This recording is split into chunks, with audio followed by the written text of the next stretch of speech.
Good morning, everyone. It's Joker, and today we are back with another slime video.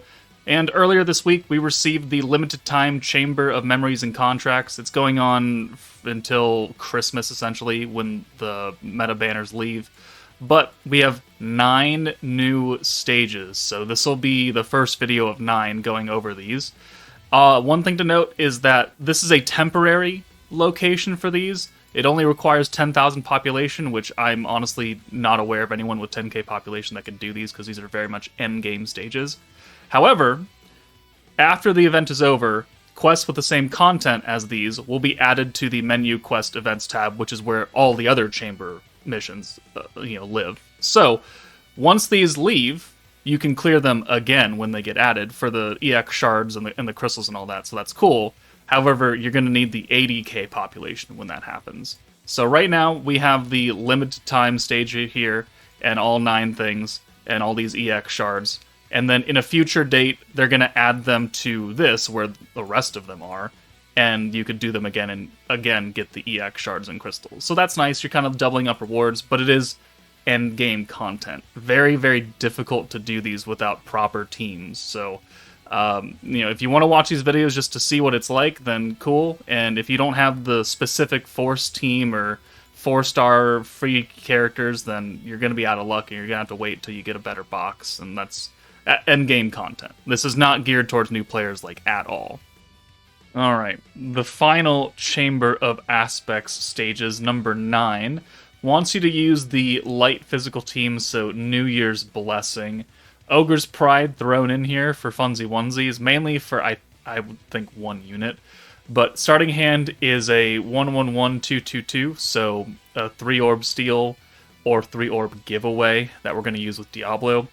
Clayman has 2.8 million HP, pretty high defense, pierce resistance, magic resistance, nerfs blues, also nerfs greens. And then down here he poisons you, and then on turn 5, he seals magic skills for 5 turns. So if you try to use like a stacking team, like unless you stun him early, like you're not, this ain't gonna work. There might be a stun team. I didn't try it out. Maybe I will after I record this part of the video, but obviously New Year's Blessing is what you're wanting to use first. So let's go ahead and get that team set up.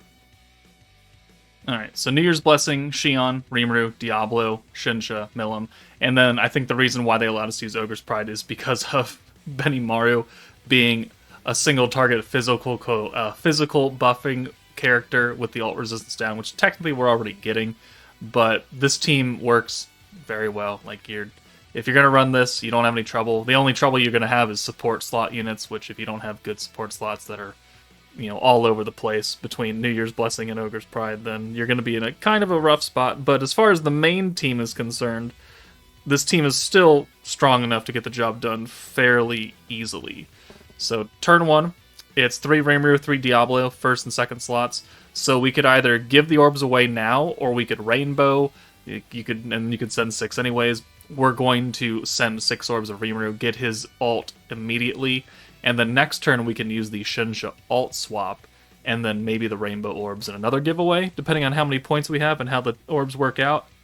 And it works out fairly well. So we can do all of that. We can alt swap, we can orb change, or orb giveaway, and then rainbow, because we have points for it. So 1, 2, 3. This gets us a lot of protection gauge, a lot of skill points. Very easily gets the Rimuru EX ult. So this works out. And then next turn we can use his attack buff, send him away, and then we just need to have 135, 140, 50, 60, 160 points to nuke fully, because we're going to need the Diablo crit resistance down, we need the Shinsha and Milim buffs, and we'll need the Benimaru buff. So we'll use the attack buff now, store it away, and then we have a double Shion here. Works out fairly well.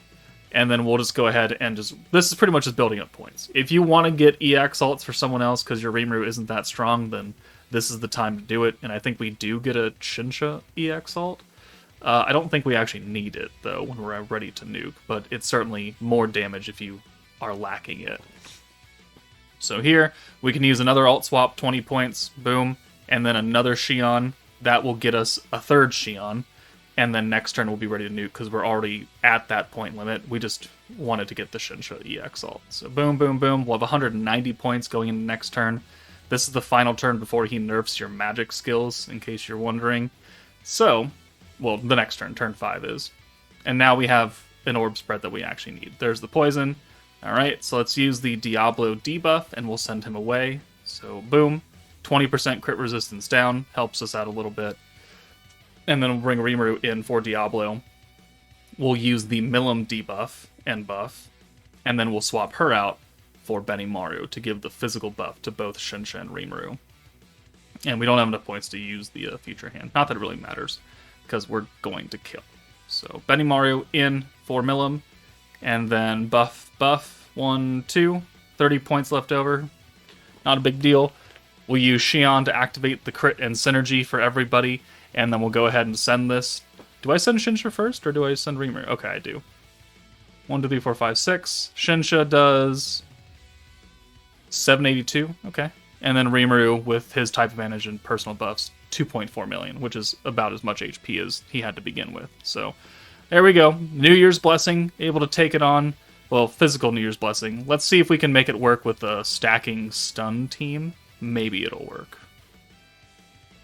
Yeah, so the difference between using a team like this, or some semblance of it, and you might make a few differences, is that when the normal beatdown is out, we can have the big 3 and a lot of support characters, so we get a lot of protection gauge, which allows us to get a lot of skill points early on. You could also bring Octagram Guy, who is a lot cheaper to stun with. Being locked into only specific units means that you do not have those luxuries, which means that this team does not work. You just do not have enough points, because you only have like 1 stack of Shuna by turn 5, maybe 2, because blues are nerfed, greens are nerfed, and oranges don't give you shit.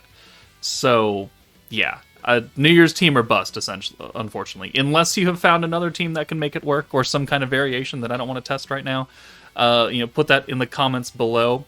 Otherwise, if you can't do this one, then just wait until a better orange team comes out. A lot of the orange protectors we have are Pierce focused. So you have a Mills, Pierce. Yeah, Wielder of Magic Milim, Pierce. You have New Year's Xion, who's the crit synergy unit that you want to bring. And then you got, like, Toa. Toa from 2 years ago. So, good luck. But that's it from me, guys. Take it easy, and I'll see you all later.